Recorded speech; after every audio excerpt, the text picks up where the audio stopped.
喺韓國除咗藥妝店同埋 shopping， 仲可以做啲乜呢？提提你，韓國天氣真係好乾，一定要去買潤唇膏。體驗當地文化最重要，梗係食啲嘢先啦。大約25,000 won 左右，9200 won。去一個叫昌德宮嘅地方，如無意外呢個地方亦叫做景德宮。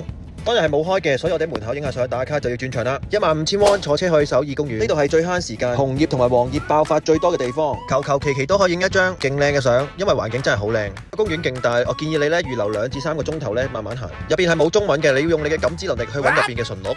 聽講仲可以餵佢哋添，我哋就喺入邊玩下捉伊人啦，跟住我哋就去咗聖水洞，行去大概15分鐘左右。建議大家3點鐘嚟，大概5點鐘到行過去聖水洞，然後睇下啲大廈啲建築都好特別，穿過一個市集咁就到聖水洞啦。啲鋪頭同幾年前嚟嘅完全唔同晒，我就唔知點解 Adidas 可以排長龍。如果你知留言話我知啦。重點嚟啦，推介你買呢個麵包，又有得玩又有得食，仲有呢個傳說中嘅脊骨土豆湯，得呢個醬係重點啊，有陣沙律醬味嘅，有大中細3種玩法，建議2個人都嗌個中煲。入邊勁多人，意你咧6點鐘就好食啦，因為排隊咧都要排一段時間。呢條片我會去愛寶樂園，留言 follow我，我 send 攻略俾你，分享俾你準備去韓國嘅朋友。